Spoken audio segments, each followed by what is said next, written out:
Bom, então a semana passada, na aula de terça, nós estudamos o que é conhecimento, o que é conhecimento científico, o que é conhecimento vulgar, o que é método, né? Quais são os métodos, né? Sociológico, histórico, compreensão, enfim, o conceito de método.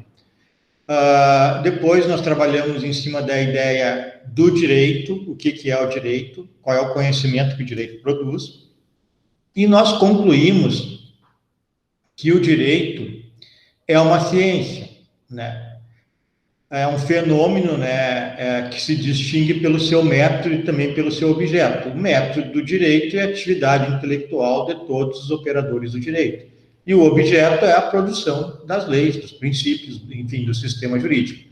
Então, em virtude do direito possuir um método exclusivo, que é a atividade intelectual de quem trabalha nesse campo jurídico, e tem um objeto, que é o resultado dessa interpretação, dessa atividade intelectual, que é o próprio direito, pelas leis, pelos princípios e pela formação do sistema jurídico. Nós vimos que tem algumas pessoas que defendem que o direito não seria uma ciência, principalmente porque uma lei pode ser desfeita a qualquer momento pelo legislador. Eu expliquei para vocês que a situação não é bem assim, porque o direito não é simplesmente um artigo de lei escrito em papel. O direito, ele nasce, ele é produzido, ele sobrevive porque existe algum fato social, alguma situação que envolve as pessoas na sociedade. Não existiria direito se não existisse a interação social, se não existisse a necessidade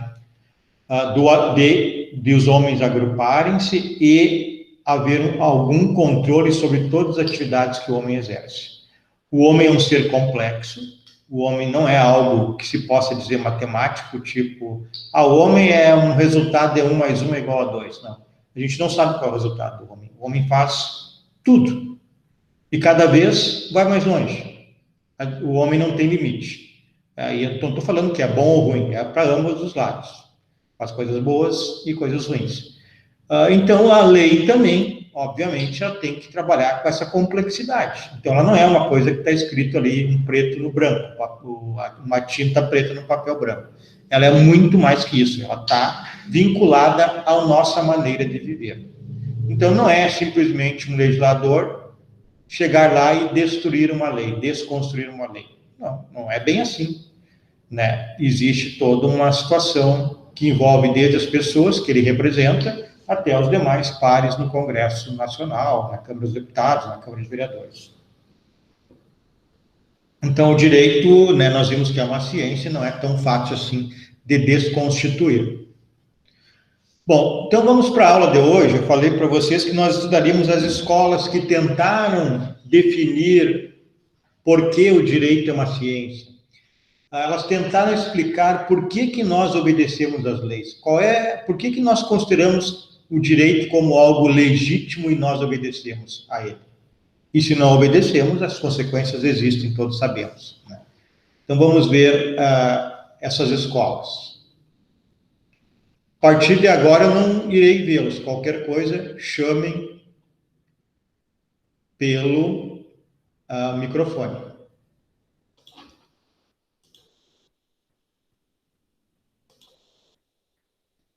Vocês estão vendo o PowerPoint, né? Sim. Sim. Então, políticas, né? Aquelas escolas que tentaram explicar o direito como ciência, por que existe o direito, de onde surge o direito, não como fontes, mas como origem, se origina essa ideia de direito, e qual é a legitimidade do direito que os homens acabam por obedecer.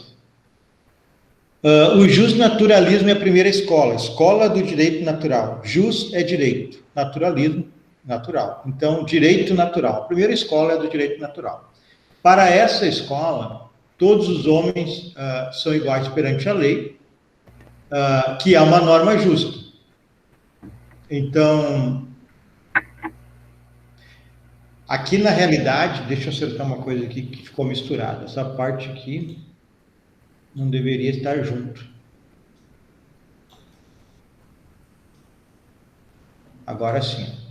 Olha a ideia do justnaturalismo. Primeiro, vou trabalhar uma ideia geral. Todos os homens são iguais perante a lei, que é uma norma jurídica. Então, a lei é uma norma justa. Todos os homens são iguais perante a lei. É uma norma justa. Como a esse preceito pode o legislador acrescentar outros parágrafos limitadores do seu alcance? Então, todos os homens são iguais perante a lei. Perfeito. Mas o legislador pode criar limitadores. Por exemplo, não se aplica o disposto nesse artigo aos judeus e aos negros. Bom, aí eu pergunto para vocês, qual é a validade, qual é o conteúdo moral de uma lei dessas? O legislador poderia fazer.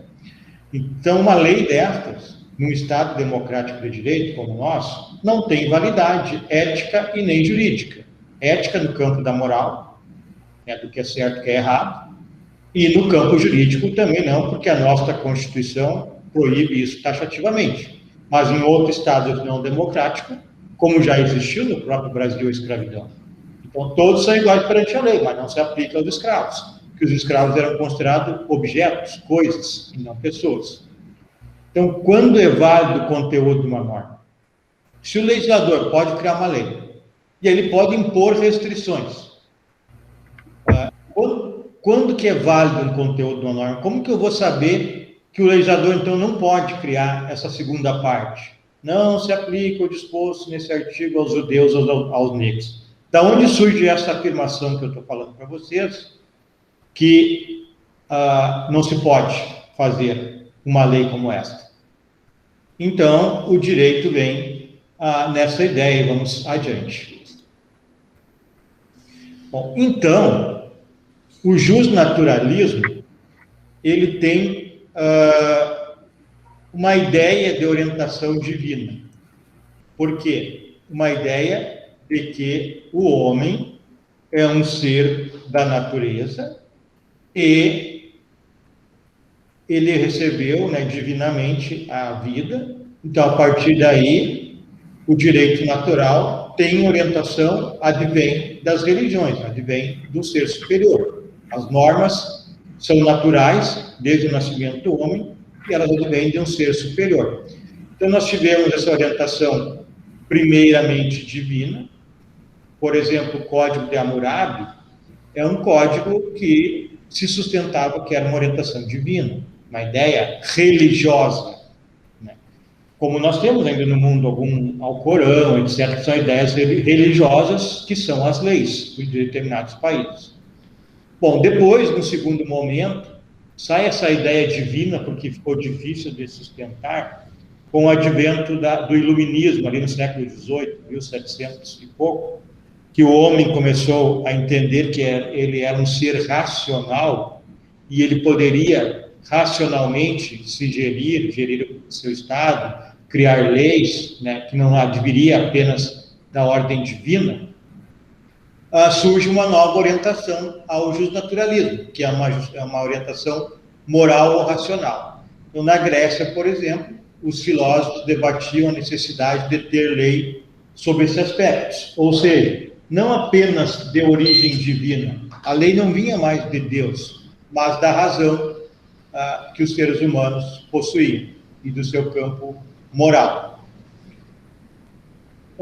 Essa orientação, por que a lei, seja ela de origem divina ou seja ela moral ou racional, dependendo do período em que foi debatido pelos filósofos, pelos pensadores?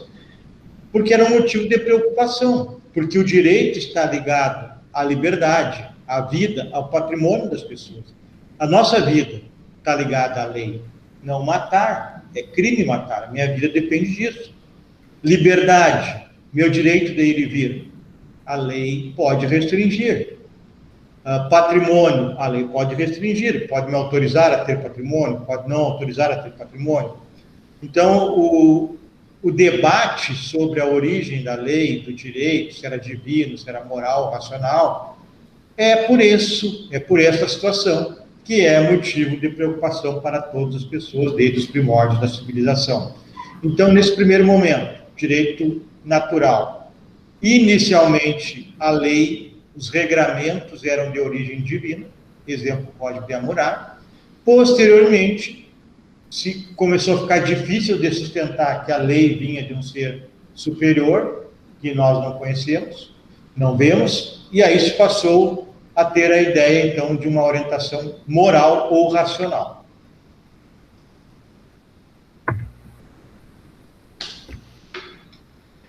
Bom, então, alguns pontos do justnaturalismo, alguns aspectos. O homem aspira por justiça, o homem tem o ideal de justiça, e o direito positivo, ao contrário do direito natural, pode servir às pessoas ou ao Estado. Por quê, pessoal? O direito natural, como o nome está dizendo, ele é natural do ser humano, não precisa escrevê-lo. Eu sei que eu tenho direito à vida, seja de origem divina ou de origem moral ou racional, eu tenho direito à vida, eu tenho direito à liberdade. São ideais, são direitos que nascem com o homem, então não precisaria escrever isso. E o direito, essa é a ideia do justnaturalismo. Então, contrariamente ao direito positivo, que é o direito escrito, os justnaturalistas diziam: direito positivo pode servir às pessoas ou ao Estado. Por que esta afirmação? Porque o legislador pode fazer leis boas para as pessoas, ou seja, garantir a liberdade das pessoas, garantir direitos às pessoas. Mas o legislador, por outro lado, pode criar leis que beneficiam tão somente o Estado, beneficiem o mandatário e prejudiquem as pessoas. É possível, é só criar uma lei do ponto de vista positivo, escrito, né, como é a nossa no Brasil, e aí poderá ser benéfica mais ao Estado ou mais à pessoa. Por exemplo, se nós pegarmos o Estado alemão, nazista, o que nós temos lá? Todas aquelas barbáries que vocês certamente ouviram falar, câmara de gás, perseguição a judeus, campo de concentração, perseguição a ciganos, perseguição a homossexuais, tudo isso foi feito com o direito positivo. Tudo isso o parlamento aprovou.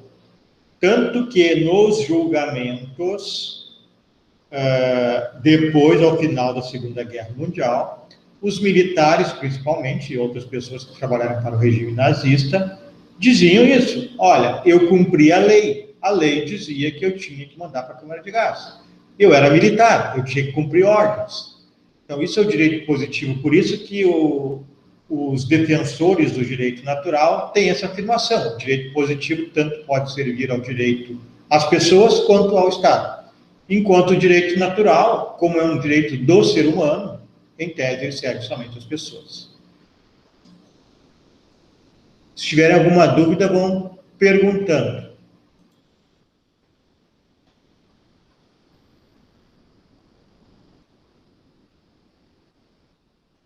Continuando aqui, então. O direito natural, então, não depende de lei, geralmente se opõe a ela. O direito natural, então, é o direito natural do ser humano, direito à vida, direito à liberdade, propriedade, não precisaria de lei para nós sabermos isso. Tanto que esta situação, depois eu vou retornar ao exemplo do Holocausto, do Estado nazista, para dar a resposta do julgamento dos nazistas. A Revolução Francesa, em 1789, o direito natural e o direito positivo se encontraram, estiveram de acordo. Normalmente eles estão em oposição, mas nesta ideia de direitos fundamentais na França, a Revolução Francesa ou burguesa de 1789, os direitos naturais inspiraram os direitos positivos. Então, na Carta de Direitos do Homem, de 1789, está escrito lá que não pode matar, né, que tem que se respeitar a lei. Isso advém do direito natural. O direito à vida não pode matar. Então, na Revolução Francesa, em virtude da ideia dos direitos fundamentais, nós podemos dizer que houve um acordo, estiveram em acordo, tanto o direito natural com o direito positivo. O fundamento do direito natural é que é algo superior ao direito escrito, que é a ideia da divindade, do divino, que seria, então, Deus, né, expressão do justo e do perfeito. Então, o direito natural seria justo e perfeito. Temos, então, as teorias divina e da natureza, né? Divina ser superior, natureza, os direitos são naturais do ser humano. As leis devem se espelhar, as leis devem ser, aqui está errado, as leis devem ser espelhos, aqui é espelhos, dos direitos naturais. Ou as leis devem se espelhar em direitos naturais. Ou seja, cada lei que for criada, no campo do direito positivo, deve observar um direito natural. Aí nós temos lá, não matar, matar é crime, direito natural, vida. Sequestro, proibido tirar a liberdade de alguém, direito natural, liberdade. Furto, direito natural de alguém, patrimônio que adquiriu. Então, o direito positivo tem que se espelhar no direito natural. Características do direito natural. Atualmente, hoje, o direito natural, aqui, é um direito de ordem principiológica. Por quê? Que dificilmente nós encontraremos um Estado que trabalhe com direitos naturais não escritos. Nós temos alguns Estados que tem alguma situação de direito consuetudinário, como a Inglaterra, os Estados Unidos, que depois eu vou explicar para vocês o que é direito consuetudinário, mas não é exatamente o direito natural nesta perspectiva que eu vos falo. Hoje, então, o direito natural serve como princípios para aplicação e interpretação da lei. Então, o direito à vida, o direito a patrimônio, direito à liberdade, são princípios, então, que toda lei escrita deverá observar. O legislador, então, leva esses princípios para a ordem jurídica. É isso que nós temos em qualquer Estado democrático. Aqui eu já dei o exemplo, vida, liberdade, né, direitos naturais, e nós temos leis que proíbem tirar a vida, que proíbem tirar a liberdade. O direito natural tem como característica ser eterno e universal. Por quê? Eterno porque ele nunca vai mudar. Eu sempre terei direito à vida. Eu sempre terei direito à liberdade. E universal porque é para todos os seres humanos.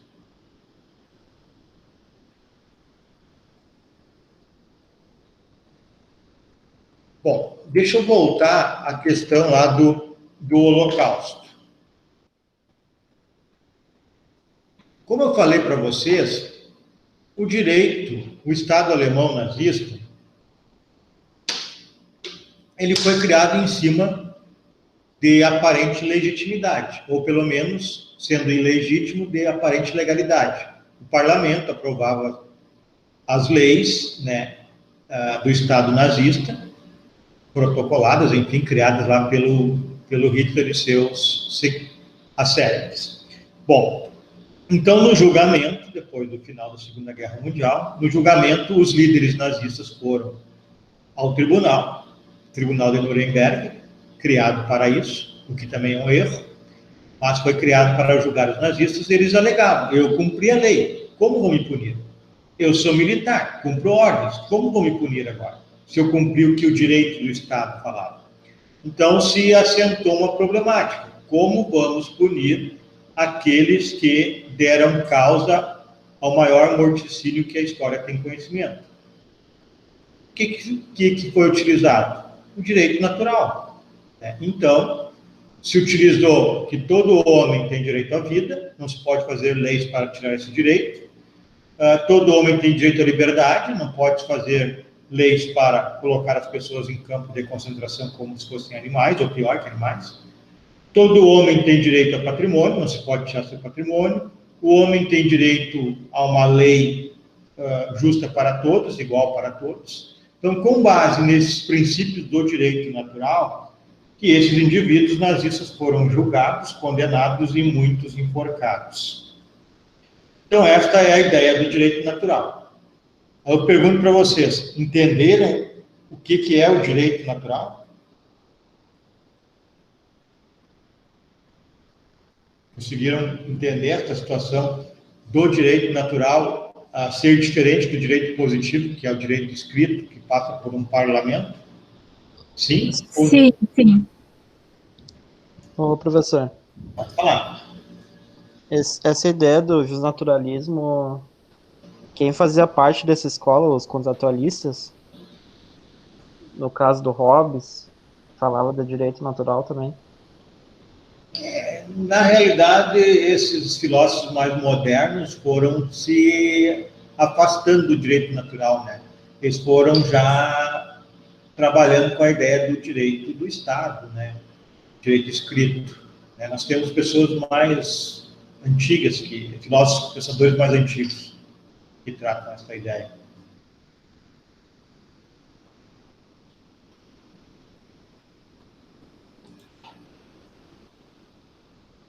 Bom, continuando aqui.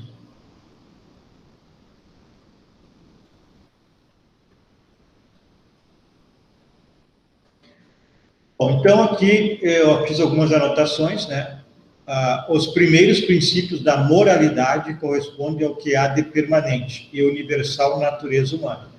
Como? Aí eu tenho 4 situações aqui, que são princípios morais.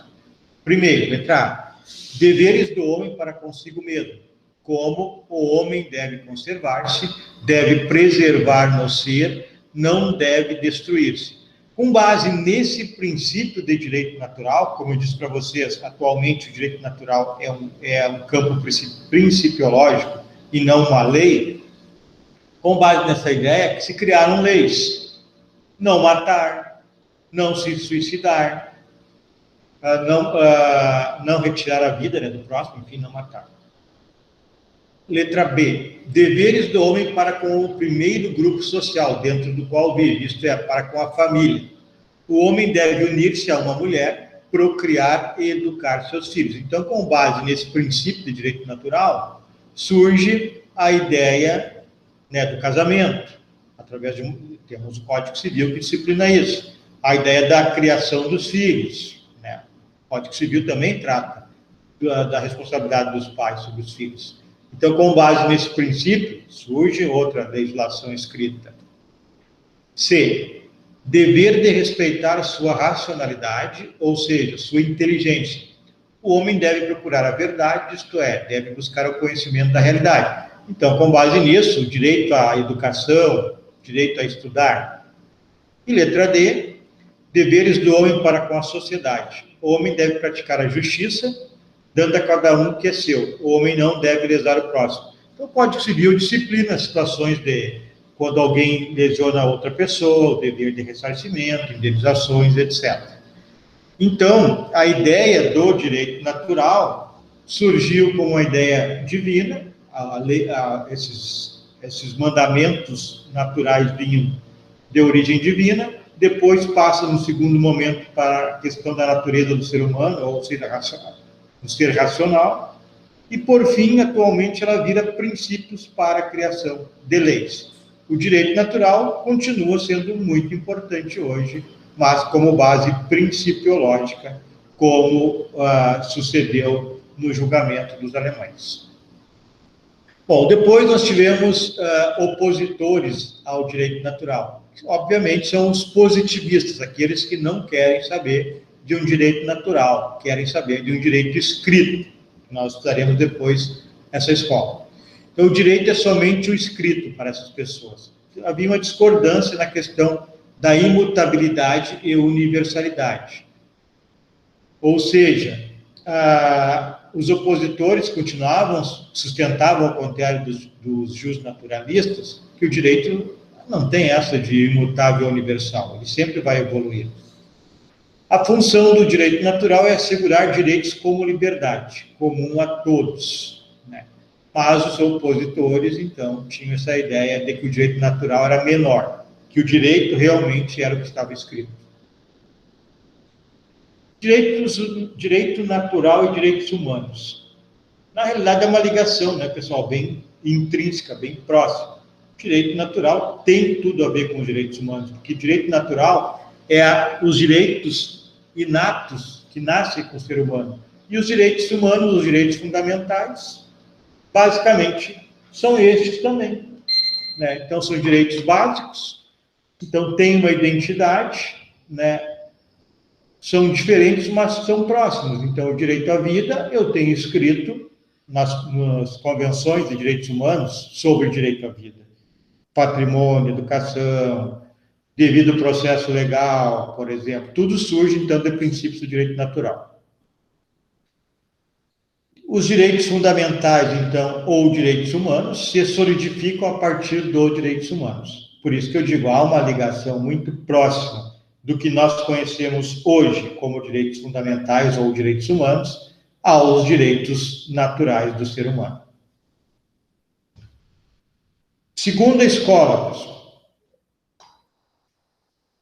Escola do positivismo. Para esta escola, o direito é reduzido ao que está escrito, ao direito positivo, né? E o Estado, então, passa a ser a única fonte do direito. Lá no direito natural, primeiro origem divina, depois origem na razão do ser humano. Nesta escola do positivismo, o Estado, então, é a única fonte do direito. Os códigos são considerados perfeitos, sem lacunas. O que é isso?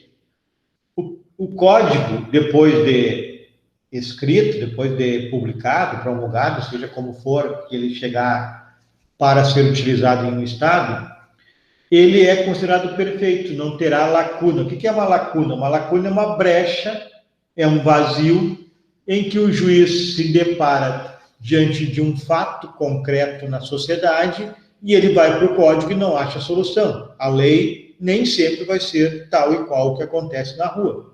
É impossível o legislador prever todas as situações que um homem vai praticar durante a sua vida. Então, isso se chama lacuna e tem que ser interpretado, né? A lei não consegue resolver todos os casos, aí o juiz terá que fazer uma interpretação para aplicar a lei. Então, os códigos para os positivistas eram considerados perfeitos e não haveria lacuna. Para os positivistas, o juiz está subordinado à vontade do legislador, o que não é errado, porém, não haveria lacuna, então esse é um problema. O positivismo rejeita o direito natural, claro, né? Para eles já tem que estar tudo escrito. Despreza juízos de valor. Por exemplo, nós temos no Código Penal o artigo 233 chamado ato obsceno. Praticar ato obsceno é crime. Mas o que é ato obsceno? Alguém saberia me dizer, para mim aliviar um pouquinho a garganta, o que é ato obsceno? Quando que o juiz puniria alguém por ato obsceno? Ninguém chuta?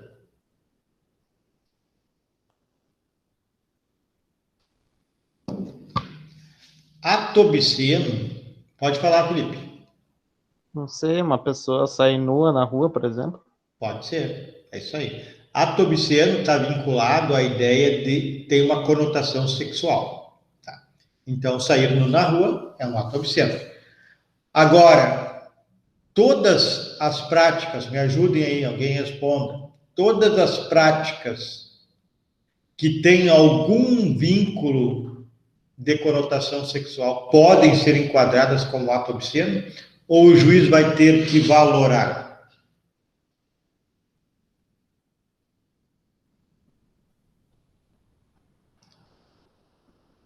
Tá? Acho que o senhor exemplificou uma vez na aula na questão do carnaval. Hoje em dia o carnaval tem essa questão aí de ser muito obsceno, mas não ilegal. Acho que seria isso. Cabe do juiz interpretar. Este é um exemplo. O carnaval, em 1941, quando foi criado o Código Penal, se uma mulher daquelas carnavalescas lá saísse, como sai hoje, ela não atravessaria a passarela do samba e seria presa pelo delito de ato obsceno.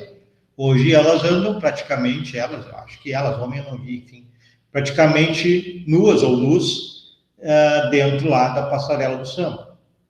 Hoje não é mais crime, continua existindo o crime de ato obsceno. Então é uma valoração. Para os positivistas isso não poderia existir. Então já surge uma primeira dificuldade. Como haveria esse trabalho do juiz nesta evolução dos conceitos, princípios e costumes da sociedade? Um outro exemplo. Se vocês vão passando na BR-153 e aí vê lá um homem, uma mulher ali atrás do carro fazendo xixi, isso seria um ato obsceno para punir?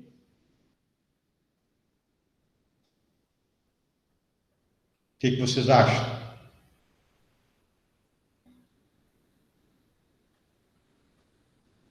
Sim ou não?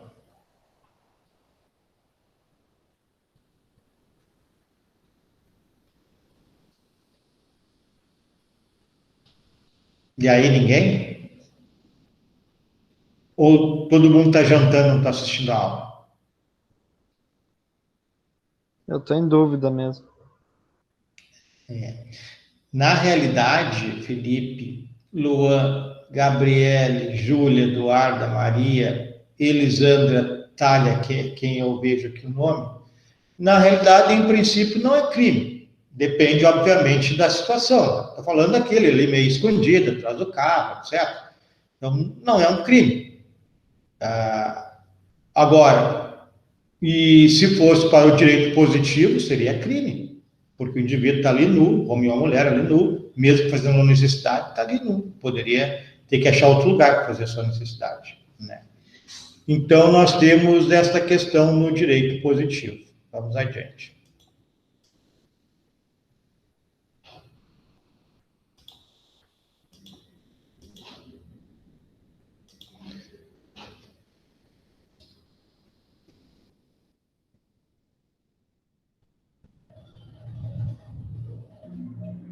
Continuando, então, despreza os juízos de valor, nós não conseguimos trabalhar assim, né? Nós, aqui é positivismo, tá, pessoal? Tem um I aqui. Nós não conseguimos trabalhar assim, então, atualmente, sem juízos de valor. Nossa lei são empregadas muitas palavras que denotam um juízo de valor. Então, o positivismo puro é impossível, né, de existir. Mas para eles, naquela época, o código tinha solução para todos os problemas, né? O que na realidade não é verdade.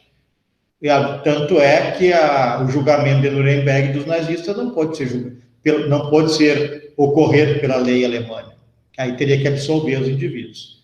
O exemplo aqui foi o Código de Napoleão, né, pessoal, na França, 1700 e pouco, em que se entendeu que ele era um código completo, não teria lacuna, que na realidade é impossível de existir. Carnelucci, um processualista, né, ele diz que há uma identificação exagerada ou exasperada do direito com a lei, né? Direito é uma coisa, lei é outra, lei é o que está escrito ali. Agora, o direito não quer dizer que seja só o que está escrito ali.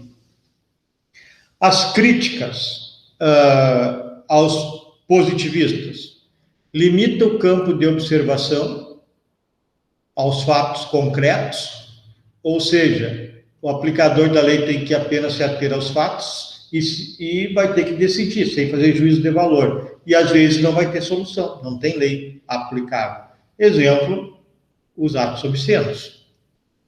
Diminui a natureza humana porque não se faz uma averiguação, uma observação em cima do fenômeno natural do ser humano, que é um ser complexo, se reduz apenas a um escrito de uma lei. Exemplo aqui dessa limitação de análise de fatos humanos é a evolução.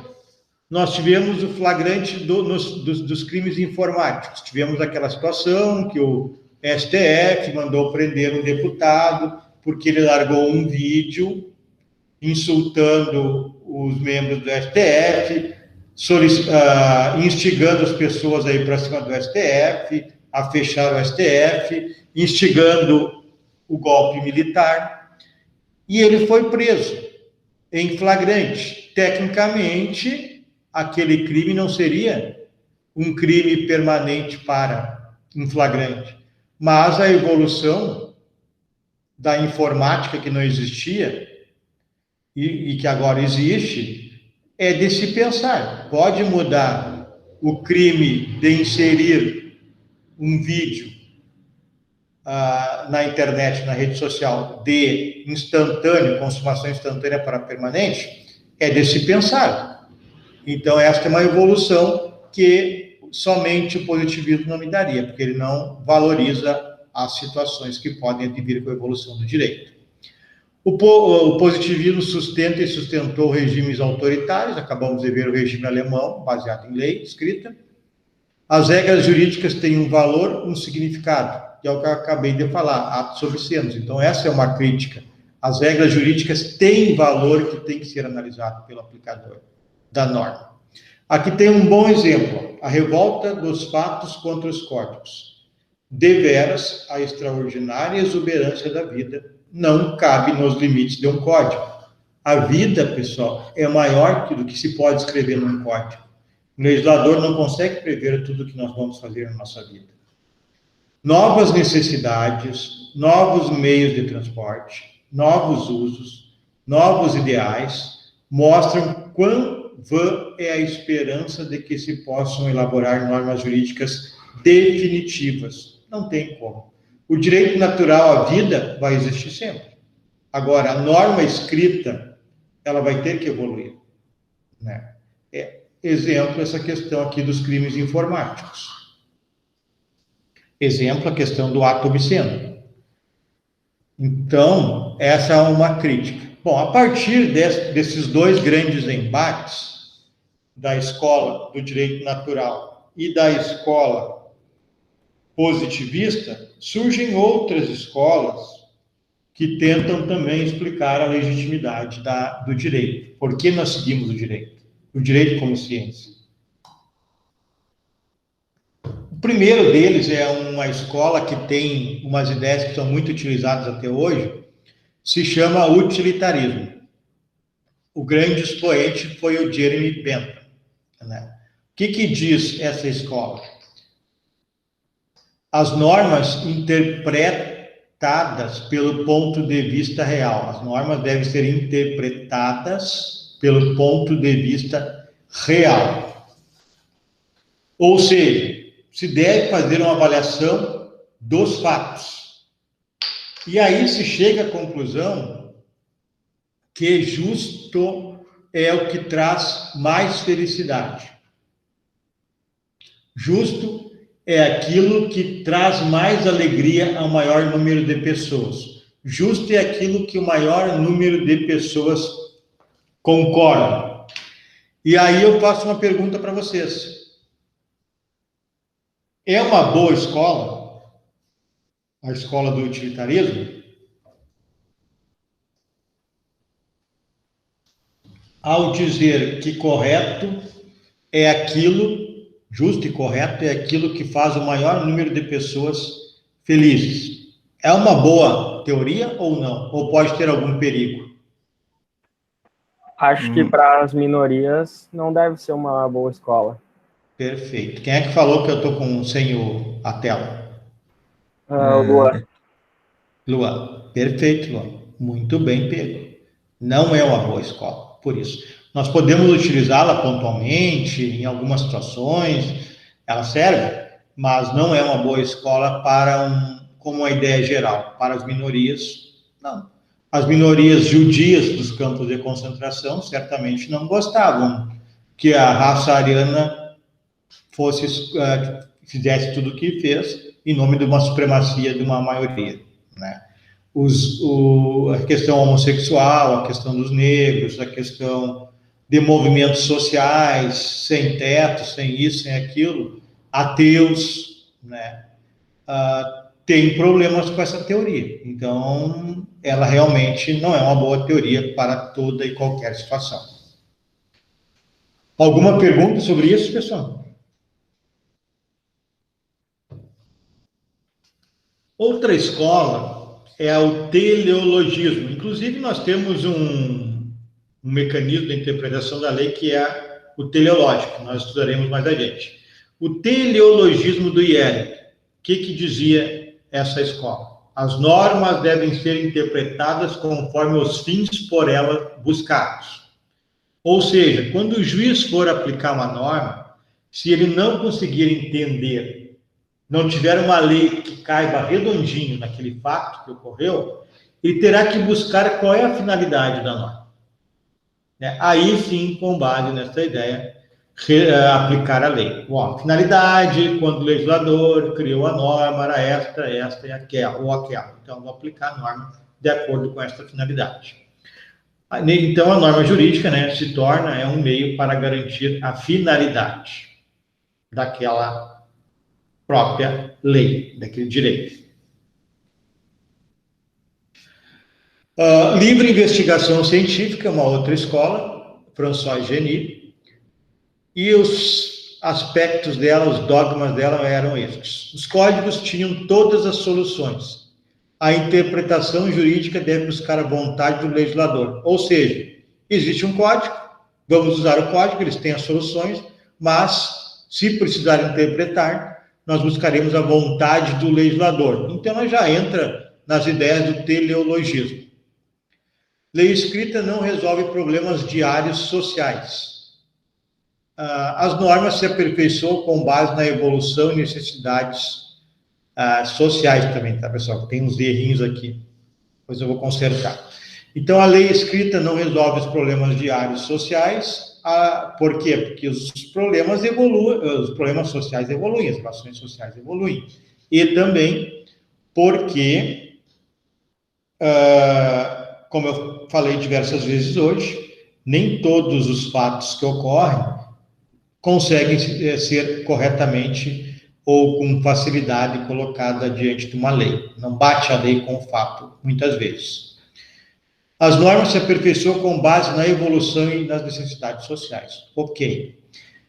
Aí tem uma passagem aqui do padre Francisco Soares, no Tratado de Legimus, que diz assim: assim como o médico não prescreve a mesma medicação a todos os enfermos, dando uma receita de acordo com a condição concreta de cada paciente, assim também o direito não pode apresentar sempre e em todos os lugares a mesma regulação. Deve adaptar, atendendo seu grau de civilização e as necessidades da época. Então, o exemplo dei hoje, ato obsceno. Em 1941 era uma coisa, hoje é outra, né? Questão dos crimes informáticos.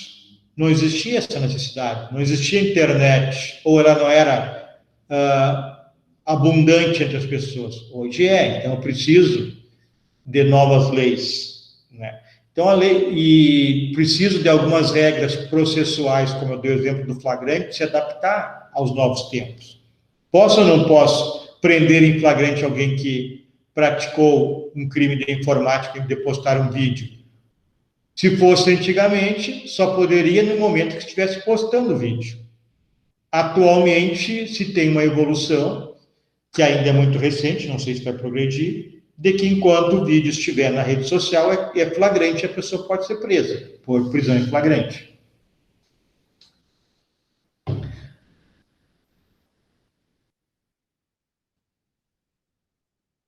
E uma última aqui, do sociologismo jurídico, que explica e justifica o direito pelo fato social, né? Direito nasce do fato social, não depende do Estado, né? A lei não depende de nascer do Estado, porque ela nasce dos fatos sociais.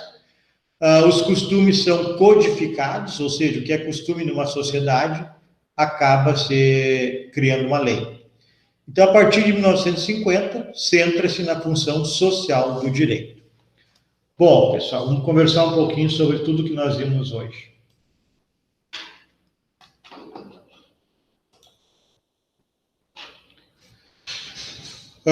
Todas essas escolas, de alguma maneira, procuraram explicar porque nós entendemos que o direito é legítimo, porque nós seguimos o direito, como o direito deve funcionar. Todas essas escolas, elas têm alguns pontos que são interessantes, são aplicáveis, outros nem tanto. Então, nós temos o direito natural, que hoje é base principiológica, está ligado aos direitos fundamentais. Por exemplo, um direito fundamental que nasce com o ser humano, ele é muito utilizado em decisões judiciais, é a dignidade da pessoa humana. Está na nossa Constituição. E a dignidade da pessoa humana, ela é parâmetro para muitas decisões judiciais. Pode falar, Raquel.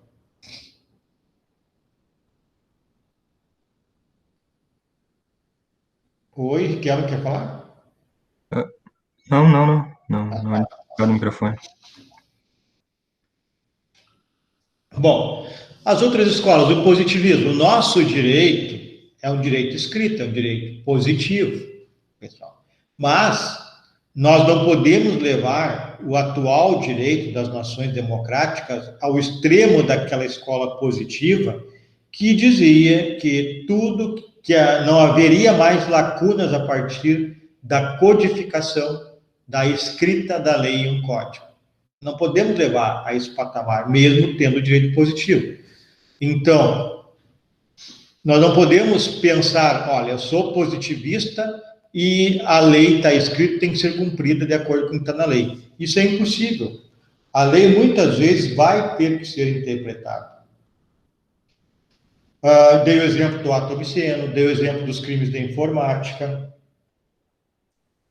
Na aula passada, creio que tenha falado para vocês sobre aquela situação dos homens que ejaculavam nas mulheres dentro do transporte coletivo, que não tinha uma lei aplicável àquele fato. Primeiro se aplicou o crime de estupro, e não é crime de estupro. Depois se aplicou o crime de importunação ofensiva ao pudor, que é uma contravenção na realidade, e não é e é muito branda a pena para isso, também não se encaixa. O legislador teve que criar uma lei meio termo entre o estupro e a contravenção penal e importunação ofensiva ao pudor. Aí sim adequou ao que vinha ocorrendo. Então, a gente não pode pensar que nós, porque temos um direito positivo, nós temos que decidir tal e qual está na lei. Se não tiver na lei, a lei não tem lacuna. E se tiver lacuna? E tem lacuna. O ato obsceno é um exemplo. O que é ato obsceno? Se tiver na praia do Rio de Janeiro, certamente a tolerância vai ser maior que se estiver aqui em Bagé, no centro da cidade. Isso não há dúvida. Já se ouve, não sei atualmente, mas já se ouve locais no Rio de Janeiro que fazia abertamente topless, a mulher não usava parte de cima do biquíni. Não sei se estão fazendo isso hoje ou não, mas faz isso numa praiazinha de Rio e Bagé, vai dar cadeia. Então, o direito, ele apesar de nosso direito ser positivo, ele não pode ser levado a esse extremo de que a lei não tem lacunas. Se ela tem lacunas, isso se chama um estudo hermenêutico e é a última parte do nosso curso, nesse semestre. Nós estudaremos a interpretação da lei, a questão da hermenêutica. E uma das vertentes, uma das ferramentas que nós estudaremos é justamente a interpretação teleológica, que tem uma escola ali, e agora temos um meio de interpretação teleológica, que é buscar a finalidade da norma para o juiz aplicá-la. Certo, pessoal? Alguma pergunta até aqui? Nada? Então, eu pergunto para vocês entenderam o que entenderam essas escolas?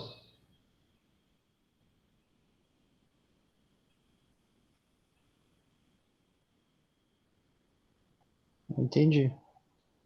Tá, ok. Pessoal, agora vou fazer um pequeno exercício com vocês.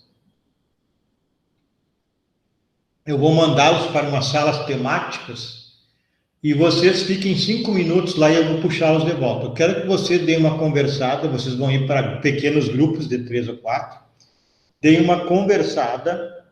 O que vocês entendem de direito natural, se a pena de morte não infringiria o direito natural. Ou seja, nós temos alguns estados, por exemplo, Estados Unidos da América, possui pena de morte. O Brasil já teve pena de morte até o Código Republicano, Código Penal Republicano. Então, eu vou mandar, vocês discutam entre 3 ou 4, que eu vou encaminhá-los, sobre a ideia de direito natural, se há incompatibilidade ou compatibilidade com a pena de morte. E aí, daqui a 5 minutos, eu busco vocês de volta. Certo? Vou fazer isso agora, então.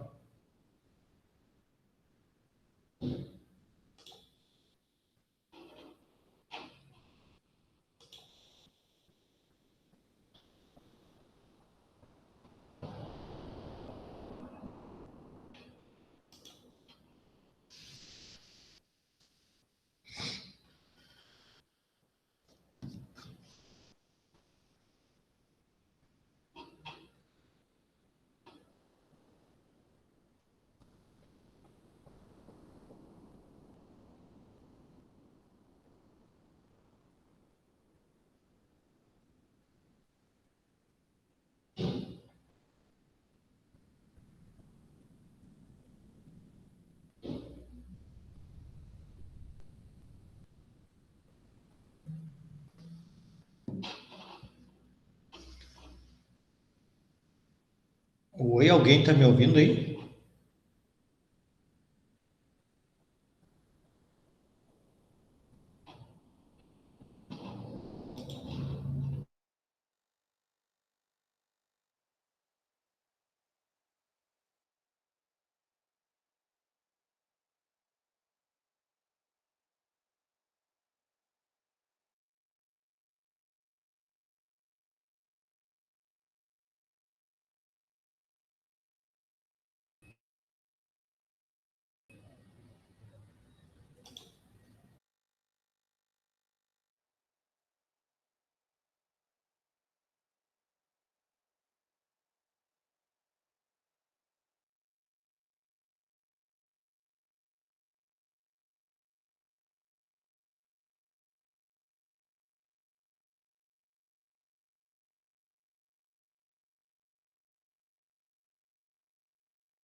E aí, pessoal, chegaram à conclusão? Podem falar.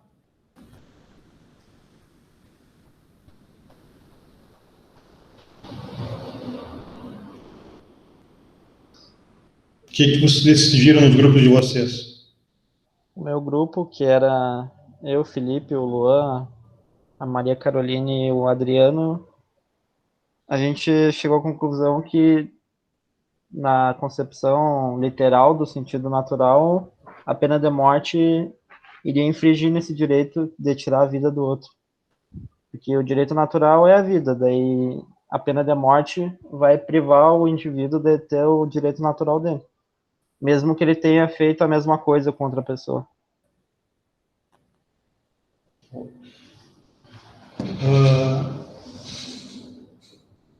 É o direito natural de vida. A pena de morte seria contraditória ao direito natural, é isso? Isso. Tá. Quem mais dos outros grupos aí, pessoal? Quem mais? Pode falar? O meu grupo, eu não lembro muito bem quem era. Mas não sei se a Tamara que fala primeiro. Pode falar, depois eu falo. Tá bom. Eu não lembro muito bem quem era no meu grupo, mas a gente chegou à conclusão de que, como o direito natural, a principal ideia dele é assegurar a vida, existe um direito comum do ser humano que tem esse direito à vida, a viver, a pena de morte não seria correta, não seria ideal. Por mais que, talvez, em alguns outros países isso não exista, né? Pelo menos não no Brasil. Certo. Ok. Tamara? O nosso grupo era a Luísa e a Eduarda.